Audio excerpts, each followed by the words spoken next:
अस्सलाम वालेकुम guys, welcome to psych student. I hope and pray कि आप सब लोग जहाँ कहीं भी हो मजे से अपनी जिंदगी गुजार रहे हो। आज हम पढ़ेंगे लेक्चर नंबर PS5 404 का lesson number 6, that is theoretical perspective second. इसमें हम कवर करेंगे topic 22 to 25। The first one is topic 21, that is psychodynamic perspective. उन्होंने कहा कि साइको डायनेमिक मॉडल जो होता है ये सबसे ज्यादा ओल्डेस्ट एंड फेमस मॉडल है। ठीक है, सबसे ज्यादा पुराना और सबसे ज्यादा मशहूर मॉडल है, और इसको इसके फाउंडर कौन है? सिगमंड फ्रॉइड है। और साइको डायनेमिक थ्योरिस्ट जो है वो ये बिलीव करते हैं कि जो पर्सन का बिहेवियर है, वेदर वो नॉर्मल नॉर्मल हो या एबनॉर्मल हो, जो भी हम पर्सन होते हैं, जब भी हम अपने अंडरलाइन साइकोलॉजिकल फैक्टर्स से हम डिटरमाइन नहीं होते, ठीक है, उनसे हम आगाह नहीं होते, कि हमें पता ही नहीं होता कि हमारा ये प्रॉब्लम है जो हमारे बिहेवियर को खराब कर रहा है। उसके बाद हम देखते हैं कि फ्राइड ने 3 लेवल्स बताए हैं माइंड के। सबसे फर्स्ट है conscious, second one is pre conscious and last one is unconscious mind. Conscious क्या होता है कि कॉन्शियस में हमारे वो थॉट्स, मेमोरीज या फीलिंग्स होती हैं, या वो विशेस होती हैं जो एट द मोमेंट मतलब हमारे माइंड में होती है, ठीक है, वो हमें भूली नहीं होती, हमें याद होती है।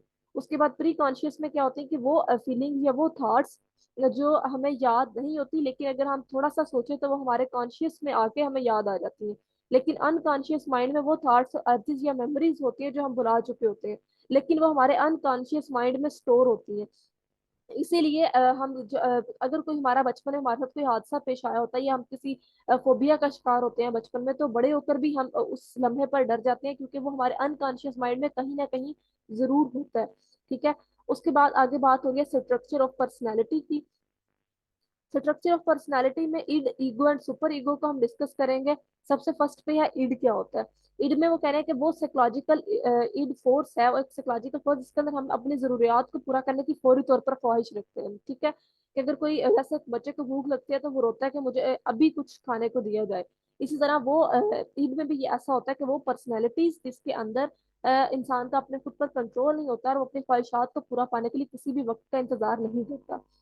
ईगो में होता है कि जो ईगो जो होती है वो हमारे सुपर ईगो रीड के दरम्यान में आती है। ठीक है, मतलब कि ये क्या करती है कि ये मेडिएट करता है, ये ईगो और सुपर ईगो के ईड और सुपर ईगो के दरम्यान जो ईगो होता है। ठीक है, इसमें होता है कि आप देखते हैं कि आपको ये करना चाहिए या नहीं करना चाहिए। लेकिन सुपर ईगो में ये होता है कि आप मतलब बहुत ज्यादा मोरल वैल्यूज पर फोकस करते हैं, वो मोरल वैल्यूज जो कि हमें बचपन में सिखाई जाती हैं, क्या चीज गलत है क्या चीज ठीक है। और अगर आप बड़े होते हैं, आपकी कोई ख्वाहिश आपके माइंड में आ रही है, तो आप देखते हैं कि वो ठीक है या गलत है, और अगर गलत है तो आप उसे बिल्कुल भी हासिल नहीं करते, ये नहीं देखते कि वो किस तरीके से हासिल की जा सकती है। तो मतलब ईड में होता है कि आप कहते हैं कि अभी करना है, ईगो में आप डिसाइड करते हैं कि कब करना है, सुपर ईगो में आप कहते हैं कि बिल्कुल नहीं करना। ठीक है, ये आपको मैंने एक एग्जांपल दी है। उसके बाद आगे डेवलपमेंट ऑफ पर्सनैलिटीज को पढ़ते हैं हम। डेवलपमेंट ऑफ पर्सनैलिटी में कुछ उनने साइकोसेक्सुअल स्टेजेस ऑफ डेवलपमेंट बताई हैं।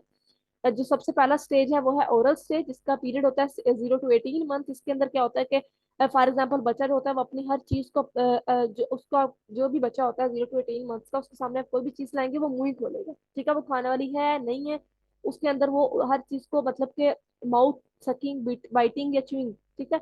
एनल स्टेज में क्या होता है कि 18 to 36 मंथ इसका पीरियड होता है। Ball and bladder elimination and help coping with demands of control, जिसके अंदर आप बच्चे को कुछ ट्रेनिंग्स देते हैं, टॉयलेट यूज करने की ट्रेनिंग्स देते हैं, और अगर आप उसे वो चीज सिखा देते हैं तो वो उसके ऊपर अख्तियार होता है कि वो उन चीजों को कंट्रोल कर सकता है। साइलेंट स्टेज 3 to 6 ईयर्स, इसके अंदर Electra and Oedipus complex salient features होते हैं वो पाए जाते हैं इस स्टेज के अंदर। उसके बाद लेटेंसी स्टेज आ रहा है जिसका पीरियड 6 to puberty होता है, जेनिटल जिसका puberty to onward होता है। इससे आगे के स्टेज होते हैं जिसके अंदर आप ज्यादातर मजीद चेंजिंग नहीं हो सकते, आप बिल्कुल मेच्योर होते हैं इस स्टेज पर। The topic number 23 is defence mechanism. Defence mechanism क्या होता है? उन्होंने कहा है कि साइको एनालिटिक थ्योरी के मुताबिक वो स्ट्रेटजीज जो कि ईगो हमारी डेवलप करता है हमारी अनएक्सेप्टेबल इड को कंट्रोल करने के लिए, और अवॉइड करता है एंजाइटी को, मतलब कि हम अवॉइड करते हैं चीजों से और हमारी एंजाइटी को रिड्यूस करते हैं। ठीक है, उसको डिफेंस मैकेनिज्म कहा जाता है। अब हम एंजाइटी को डिफरेंट तरीकों से रिड्यूस करते हैं अपनी ये कुछ गलत होते हैं कुछ ठीक होते हैं। सबसे पहले हम देखते हैं कि रिप्रेशन। रिप्रेशन में क्या होता है कि मगर अगर कोई अर्ज आपकी पूरी नहीं हो रही तो वो आपका ईगो जो है अनकॉन्शियसली ही उसे अनकॉन्शियस माइंड में भेज देता है। तो पूरी तौर पे तो आप उससे छुटकारा हासिल कर लेते हैं, लेकिन वो आपकी अनकॉन्शियस में कहीं ना कहीं आपकी वो हसरतें, आपकी वो ख्वाहिशें रहती हैं। आगे आता है हमारी बात होती है रेग्रेशन की। रेग्रेशन क्या होता है कि कुछ ऐसे अनप्लेजेंट मोमेंट्स जिसमें आप अपने बचपन में चले जाते हैं। फॉर एग्जाम्पल अगर कोई भी एक इंसान टेंशन है तो उसे कम करने के लिए वो क्या थम सकिंग स्टार्ट कर देता है, ठीक है, अंगूठा चूसना शुरू कर देते हैं। कुछ होते हैं वो बहुत ज्यादा खाना शुरू कर देते हैं, वो नहीं देखते कि किस तरीके से वो खा रहे हैं। कुछ इमेच्योर वे ऑफ टॉकिंग करते हैं, मतलब उनका बात करने का अंदाज बिल्कुल बहुत तेज बोलना शुरू कर देते हैं। वो अपनी परेशानी को कम कर रहे होते हैं, वो मतलब जिस तरह एक बचपन में हम बच्चा करता है वैसी हरकतें करना स्टार्ट कर देते हैं। मतलब आपने सुना होगा बहुत सारे लोग कहते हैं जब मैं परेशान होता हूँ मैं बहुत ज्यादा खाता हूँ, कुछ कहते हैं मैं बिल्कुल नहीं खाता, तो इस तरह। आगे बात हो रही है रिएक्शन फॉर्मेशन की। रिएक्शन फॉर्मेशन में ये होता है कि आप मतलब कि अगर फॉर एग्जांपल कोई एक ऐसा इंसान है जिसे आप पसंद नहीं करते, वो आपके सामने आ जाता तो आप उससे अपनी ट्रू फीलिंग्स को छुपाने के लिए क्या करते हैं, उसके सामने एक फ्रेंडली मैनर जो है वो शो करवाते हैं। प्रोजेक्शन में ये होता है कि आपसे कोई गलती हुई है लेकिन आप खुद को प्रोटेक्ट करते हैं, आप उसको तस्लीम करने की कोशिश नहीं करते। ठीक है, मतलब अगर कोई आपको नहीं पसंद तो आप कहते हैं कि वो मुझे पसंद नहीं करता। ठीक है, आप अगर किसी आपकी वजह से कोई गलती हुई है, कुछ गलत हुआ, तो आप कहते हैं कि मेरी वजह से नहीं हुआ, ये किसी और, आप क्लेम किसी और पर डाल देते हैं। कोई प्रोजेक्ट खराब हुआ है फॉर एग्जाम्पल, उन्होंने कहा कि कोई बॉस आप पे गुस्सा हो रहे हैं तो आप ऐसा, तो आप उस खुद पे वो एक्सेप्ट नहीं करते हैं। आप देखते हैं कि यार मुझे मेरे पास वो चीज नहीं थी, वो चीज नहीं थी, फलाना नहीं थी।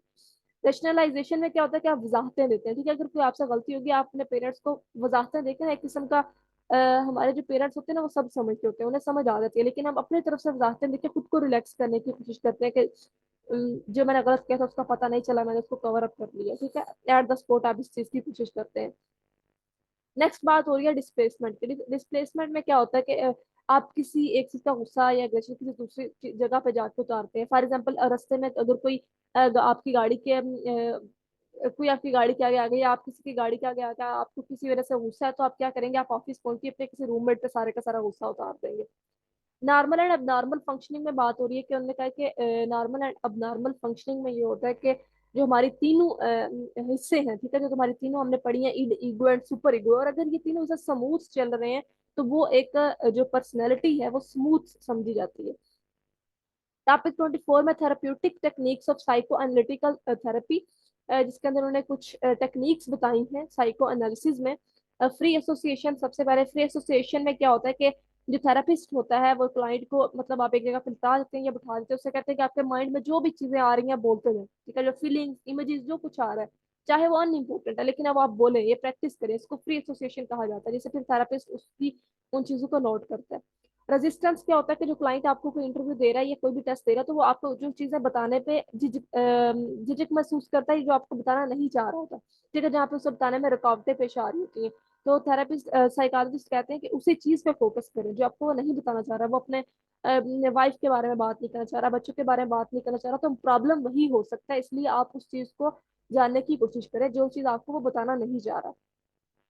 ट्रांसफेरेंस की बात हो रही है, हमने क्या कि ट्रांसफेरेंस एक क्लाइंट्स का अनकॉन्शियस पॉजिटिव और नेगेटिव फीलिंग्स हैं जो कि रीडायरेक्ट होती है थेरेपिस्ट की तरफ। ठीक है, ड्रीम इंटरप्रिटेशन में बात हो रही है कि फ्राइड का ये कहना है कि जो ड्रीम्स हैं, उन्होंने कहा कि ड्रीम्स रिपोर्ट्स ली जाए पेशेंट्स की। ठीक है, जो भी पर्सन ड्रीम ख्वाब, उसे पेशेंट्स को कहा जाता था कि आप जो भी ख्वाब देखते हैं उसको नोट करें और लाके अपने थेरेपिस्ट को दिखाएं।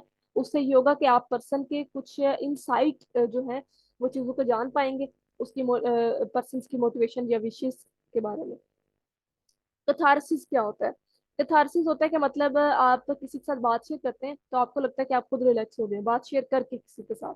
ठीक है, तो आप खुद को रिलैक्स फील करते हैं कि अपने इंटरनल कॉन्फ्लिक्ट्स और प्रॉब्लम्स पर ओवरकम करना। पोस्ट फ्राइडियंस में वो बात करें कि इनके इन्होंने सिर्फ कंट्रीब्यूट नहीं किया बल्कि और भी बहुत सारे साइकोलॉजिस्ट हैं जिन्होंने इस पे कंट्रीब्यूट किया, जैसे कार्ल जंग एंड अल्फ्रेड एडलर। कार्ल जंग ने एनालिटिकल साइकोलॉजी पर काम किया है, और इनके जो कॉन्सेप्ट्स हैं वो archetypes, collective unconscious, extraversion and introversion and word association test है। उसके बाद एल्फ्रेड एडलर जो है वो कंसिडर किए जाते हैं फाउंडर ऑफ इंडिविजुअल साइकोलॉजी। ये इंपॉर्टेंट एमसीक्यूज हैं, और शॉर्ट क्वेश्चन भी इंपॉर्टेंट बन सकता है। और inferiority complex and birth order are two distinctive concepts हैं ऑफ दिस थ्योरी। जो इनकी एडलर, अल्फ्रेड एडलर की थ्योरी है, इनके जो कॉन्सेप्ट्स हैं वो inferiority complex and birth order है। आगे बिहेवियरल पर्सपेक्टिव की बात हो रही है, बेसिक बेसिक कॉन्सेप्ट्स की। उन्होंने कहा कि जो बिहेवियरिस्ट होते हैं वो ये बिलीव करते हैं कि जो हमारे बिहेवियर हैं वो डिटरमाइन होते हैं हमारे जिंदगी के एक्सपीरियंस से, और हमारे जो लाइफ एक्सपीरियंसेस हैं वो कहाँ से होते हैं, हमारे इन्वायरमेंटल फैक्टर से। मतलब जो डेली के चैलेंजेस हमारे सामने आ रहे होते हैं, ठीक है, जो हमारी प्रोडक्टिव लाइफ, जो हमारी जिंदगी गुजारने की जो चीजें हिस्सा है, ठीक है, जो चीजें हमारे, उन्हीं चीजों, वही जो चीजें हैं उनसे हमारे एक्सपीरियंसेस होते हैं, और एक्सपीरियंस की बेस पर हमारे जो बिहेवियर्स हैं वो डिटरमाइन होते हैं। कंडीशनिंग की बात हो रही है, ये भी एक प्रिंसिपल ऑफ लर्निंग जो है उसी में आता है कंडीशनिंग। लर्निंग प्रिंसिपल की बेस लर्निंग प्रिंसिपल जो है वो बेस्ड करता है कंडीशनिंग पे। और कंडीशनिंग के दो टाइप्स हैं, क्लासिकल कंडीशनिंग एंड क्या थी, ऑपरेंट कंडीशनिंग। अच्छा जी, क्लासिकल कंडीशनिंग क्या होता है? क्लासिकल कंडीशनिंग में वो कहते हैं कि जब भी कोई दो स्टिमुलस या इवेंट्स, ठीक है, इकट्ठे होते हैं आपकी लाइफ में, और वो इंसान के दिमाग में इतना फ्यूजन हो जाता है उनका कि इंसान उन दोनों को एक ही तरह का रिस्पॉन्स देना शुरू कर देता है। ठीक है, और यहाँ पे ये बात याद रखना भी जरूरी है कि इनके फादर ऑफ क्लासिकल कंडीशनिंग कौन से हैं? Ivan Pablo. ठीक है, और इन्होंने फिर एक एक्सपेरिमेंट किया था इस चीज को जानने के लिए कि अगर किस तरह अगर दो इवेंट्स इकट्ठे होते हैं तो इंसान उनका रिस्पॉन्स एक साथ देना शुरू कर देता है। जैसे उनका एक डॉगी था, वो जो बॉय उसे मीट देने आता था, फूड देने आता था, तो वो उसके पैरों की आवाज सुनते ही सेलिब्रेट करना स्टार्ट कर देता था। तो उन्होंने क्या किया कि उसके खाने के टाइम पे एक बेल बजाना स्टार्ट कर दी। पहले मतलब पहले एक विजिल करते थे, उसके बाद उसे खाना आता था। तो वो डॉग को कुछ टाइम में ये रियलाइज हो गया, और जैसे ही वो विजिल देते थे तो फूड आने से पहले ही वो विजिल की आवाज पे सेलिब्रेट करना शुरू कर देता था।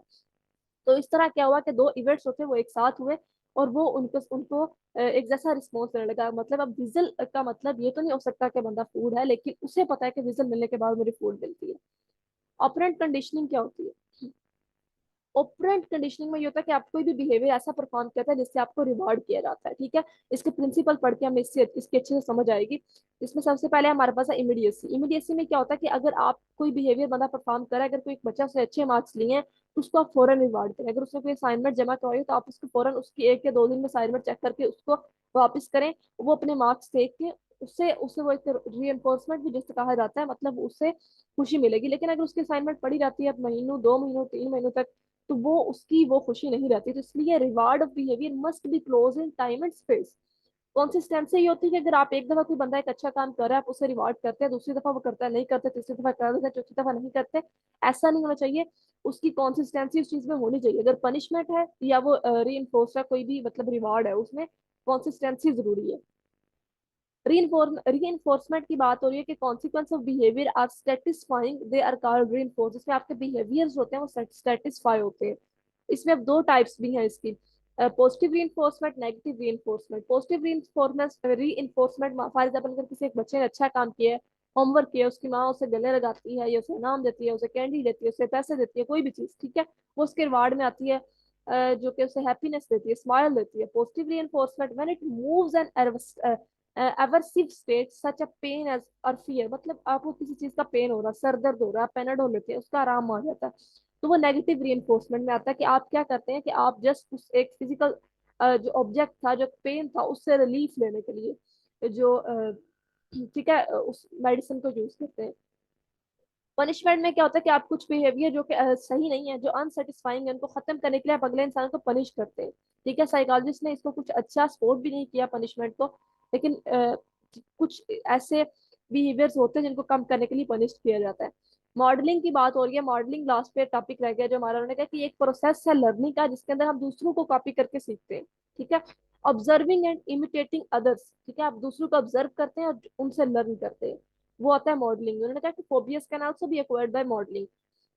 तो फोबिया जो है वो भी मॉडलिंग की कैटेगरी में आता। तो ये हमारा लेसन नंबर 6 था, बड़ा मजेदार कंसेप्चुअल था, लेक्चर था, और मैंने आप लोगों के भी कंसेप्ट देने की पूरी कोशिश की है। फिर भी कुछ समझ नहीं आता आप कमेंट बॉक्स में पूछ सकते हैं। लास्ट फिर वही रिक्वेस्ट, मेरे चैनल को लाइक करें, शेयर करें, सब्सक्राइब करें। मिलते हैं इंशाल्लाह नेक्स्ट लेक्चर में। अपना ख्याल रखिएगा। खुदा हाफिज।